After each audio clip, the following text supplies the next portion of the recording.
Hola! Je vous retrouve pour une vidéo routine teint, donc je vais vous montrer exactement tous les produits que j'utilise. Même si j'en teste et j'en utilise d'autres entre deux, je reviens toujours vers cela. Désolée pour ma voix, je suis malade.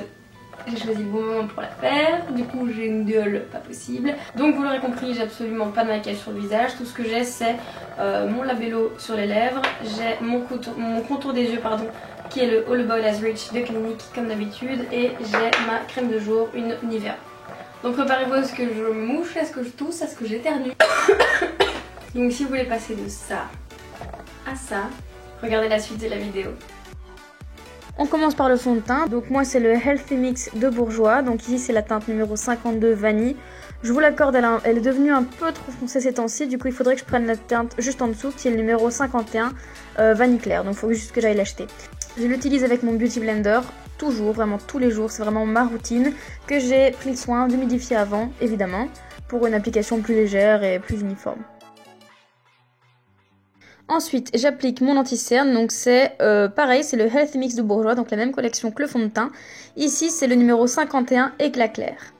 J'aime bien le prendre très clair pour vraiment illuminer en plus. Donc je l'applique en forme de triangle plus ou moins en dessous des yeux, donc sur les cernes, un peu sur l'arête du nez, sur le menton, un tout petit peu sur le front. Ensuite, je viens l'appliquer et l'estomper avec mon Beauty Blender.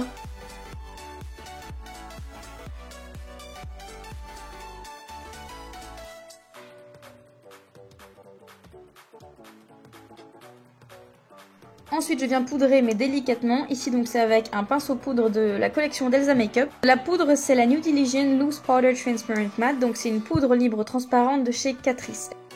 On passe au contouring. Donc, ma poudre de contouring préférée, c'est la Bahama Mama de The Balm. Je vous en parle d'ailleurs, tous ces produits, je vous en parle dans ma vidéo Les Indispensables. Et je l'applique ici avec un pinceau de chez Essence que j'ai découvert il n'y a pas longtemps, en forme un peu biseautée et assez précis. Je l'aime beaucoup pour le contouring. Je l'applique juste en dessous de l'os dans le creux de la joue. Je vais donc vraiment intensifier ce creux de la joue. Et puis je viens l'estomper avec un pinceau poudre. Ce que je fais toujours aussi, j'utilise la poudre Hoola de chez Benefit. Je l'utilise sur les tempes pour recréer et reformer les volumes qu'on aura effacés en appliquant le fond de teint. Je l'utilise aussi pour fondre encore plus le bronzer dans le teint. Vient ensuite le tour du blush. Alors ici c'est vraiment mon blush mais chouchou. C'est le Rockateur de chez Benefit.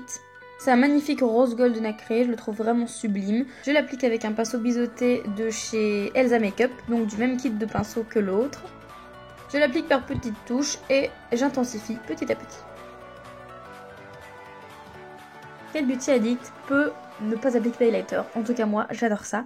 C'est un highlighter très lumineux, c'est une sorte de champagne très clair, plutôt froid.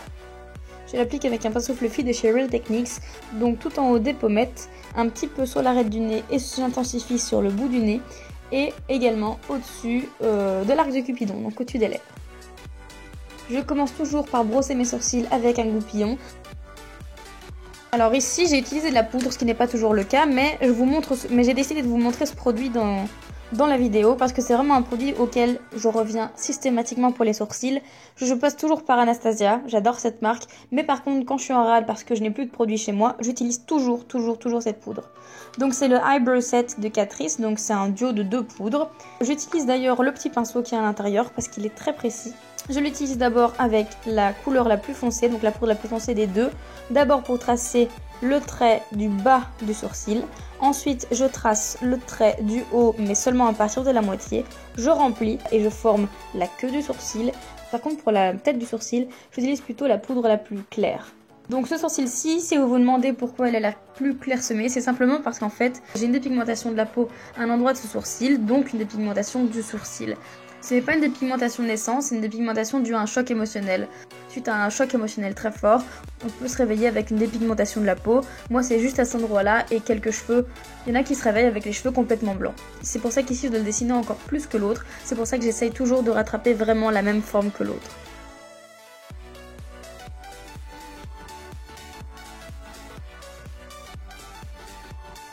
Et mon teint est terminé. Je pense que j'arrive plus ou moins bien à cacher que je suis malade. Bon, dès que je parle on entend, mais ça se voit moins en tout cas. C'est pas parfait, loin de là, mais c'est mieux quand même. Je me sens un peu mieux. N'hésitez pas à me laisser en commentaire les produits que vous utilisez, si vous avez des produits à conseiller, etc. N'hésitez pas à liker la vidéo si elle vous a plu, à vous abonner juste en cliquant ici ou sur le bouton en dessous de la vidéo. C'est gratuit, ça prend pas de temps et en plus ça fait plaisir. On se revoit bientôt pour une nouvelle vidéo. Prenez soin de vous. Ciao.